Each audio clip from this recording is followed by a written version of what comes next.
মানুষ মারা গেলে মাইকিং কেন করা যাবে না? কোরআন ও সহিহ হাদিস হতে উত্তর চাই। রাসূলুল্লাহ সাল্লাল্লাহু আলাইহি ওয়াসাল্লাম, এক সাহাবী মসজিদে কিছু হারিয়ে গেছে, তখন ওই সাহাবী বললেন যে অমুকের অমুকটা হারিয়ে গেছে। আল্লাহর নবী শুনতে পেলেন এবং সাহাবীদেরকে বললেন, তোমরা দোয়া করো ও যেন এইটা ফেরত না পায়। আবার সে বেচাকেনা মসজিদে করছিল, আল্লাহর নবী বললেন, যারা মসজিদে বেচাকেনা করে তাদের জন্য দোয়া করবে, আল্লাহ যেন তাদের বেচাকেনায় বরকত না দেয়।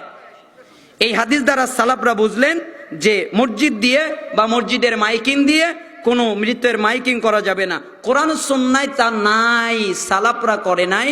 তা মসজিদে গিয়ে কোনো সালাফ মসজিদে গিয়ে বলে নাই অমুকে মারা গেছে, আপনারা জোরে জোরে বলে নাই, এরকম করে নাই, অথবা মাইকিং করে নাই। এই জন্য মাইকিং করাটাকে বিদাত বলেছেন সালাফরা। এলাকা ভিত্তিক ঘুরে ঘুরেও করা যাবে না, ওটাও বিদাত। মোনাজাত কেন করা যাবে না? কোরআন ও সহিহ হাদিস হতে উত্তর দিবেন। মোনাজাত আল্লাহর নবী করে নাই, আল্লাহর নবীর সাহাবী করে নাই, তাবি করে নাই, তাবে করে নাই, সলফে সালেহিন করে নাই, এবং কোনো ইমাম করে নাই। আবু হানিফা করে নাই, ইমাম শাফি করে নাই, ইমাম মালিক করে নাই, ইমাম আহমদ ইবনে হাম্বল করে নাই। মক্কায় করা হয় না, মদিনায় করা হয় না, মক্কার মসজিদে নাই, মদিনার মসজিদে নাই। তারাও জানে এটা বিদাত, তার মানে এটা ইসলামে নাই, এর দলিলই নাই। ওই জমিটা আমার না, দলিল দেন। এককভাবে করা যাবে, একাকী করা যাবে, একাকী হাত তুলে আপনার যতক্ষণ মনে চায় ততক্ষণ দোয়া করতে পারবেন, এতে কোনো সমস্যা নাই। রুকু থেকে ফরজ পরেও যদি একাকী করেন ওই জিকির আজকার করার পরে, তাতে কোনো সমস্যা নাই, একাকী করা যাবে। কারণ একাকী করার হাদিস আছে। রুকু থেকে উঠে আবার বুকে হাত বাঁধা যাবে কি যাবে না, ওই হাদিস রাসূল সাল্লাল্লাহু আলাইহি ওয়াসাল্লাম বলেছেন যে লোকেরা দাঁড়ানো অবস্থায় বাম হাতের উপরে ডান হাত রাখবে।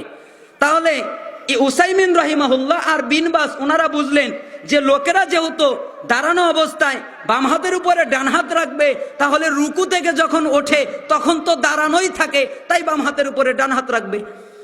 আবার আলবানী রাহিমাহুল্লাহ বুঝলেন না, হাদিসে আছে যে তার হাত পূর্বের অবস্থায় ফিরে যাবে, যেভাবে ছিল ওইভাবে ফেরত যাবে। তার মানে স্ব জায়গায় ফেরত যাবে। হাত বাঁধলে তো স্ব জায়গায় ফেরত যায় না, হাত ছেড়ে দিলে স্বাভাবিক হয় স্ব জায়গায় ফেরত যায়। আবার বিন বাজ বললেন, ঠিকই তো আছে, স্ব জায়গায় হাত ফেরত যাবে, আগে তো হাত বাঁধাই ছিল, এখনো হাত বাঁধবে। তাহলে এটা ইখতিলাফ না, এটা ইখতিলাফি মাসালা সালাফদের ভিতরেই। এই জন্য এটা নিয়ে বাড়াবাড়ি করবেন না। সহিহ হাদিসেরই দুইটা বুঝ, তবে বেশি বিশুদ্ধ মনে হয় দুইটাই বিশুদ্ধ। আপনি যেটা করবেন এটা ইজতিহাদি মাসালা। ফরজ গোসল, এটা নিয়ে তো শাইখ আলোচনা করেছেন। আমাদের দেশে জুমার খুতবা লম্বা করা হয়, ইহার কোনো সহিহ দলিল আছে কি? এক সাহাবী বললেন, রাসূলুল্লাহ সাল্লাল্লাহু আলাইহি ওয়াসাল্লামের কাছ থেকে আমি জুমার দিন সূরা কাহাফ শুনে মুখস্থ করেছি। বলেন তো সূরা কাহাফ কত বড়? বিশাল বড়। তার মানে বোঝা যায় খুতবা লম্বা দেওয়া যায়।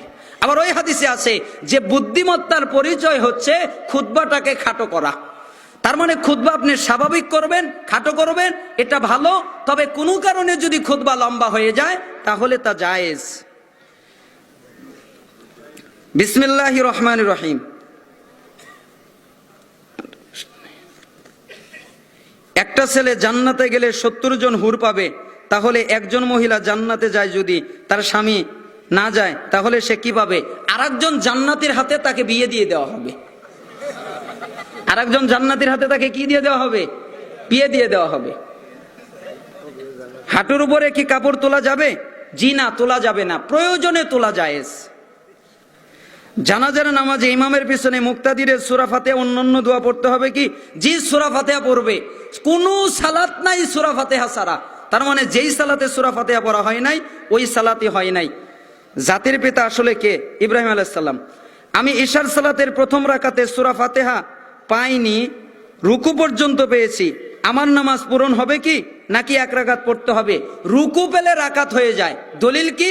ওই যে একজন সাহাবী দূর থেকে আসলো, আসার পরে তিনি দেখলেন যে সাহাবীরা আল্লাহর নবী রুকুতে গেছে, তখন তিনিও রুকুতে গেলেন অথবা তাদের সাথে গিয়ে শরীক হলেন। আল্লাহর নবী বললেন, তুমি কি এই কাজ করেছো? হে আল্লাহর নবী, হ্যাঁ করেছি। তুমি আর এই কাজ করবে না।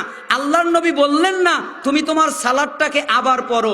তার মানে বোঝা যায় রুকু পেলে রাকাত হয়। এবার আপনি বলবেন, সূরা ফাতিহা যে পড়ে নাই, হাত ধোয়া কি ওযুর সময় হাত ধোয়া কি ফরজ? হাত যদি না থাকে কি ধোবেন? হাতই তো নাই। ওটা তো সূরা ফাতিহার জায়গা না। সূরা ফাতিহার জায়গায় সূরা না ফাতিহা না পড়লে সালাত হবে না। ওটা রুকুর জায়গা, রুকু পেলে সূরা ফাতিহা রুকসুত হয়ে যায়। যেই নবী বলেছেন সূরা ফাতিহা ছাড়া সালাত হয় না, ওই নবী বলেছেন রুকু পেলে রাকাত হয়। আপনার সমস্যা কি? এজন্য ইখতিলাফ করবেন না। আল্লাহ সুবহানাহু ওয়া তাআলা আমাদেরকে বোঝার তৌফিক দান করুন। আল্লাহুম্মা সাল্লি আলাইহি, আল্লাহুম্মা বারিক আলাইহি। আল্লাহ আমাদের যারা অসুস্থ তাদেরকে শিফায়ে কামিলা আজিলা দান করেন। আমাদের যারা অভাবী তাদেরকে অভাব থেকে অব্যাহতি দান করেন। আমাদের যারা ঋণী তাদেরকে ঋণ থেকে রক্ষা করেন। আমাদের ভিতরে যে যে মুসিবতে আছে সেই মুসিবত থেকে তাকে পানাহ মঞ্জুর করেন। হে আল্লাহ, আপনি আমাদেরকে কবুল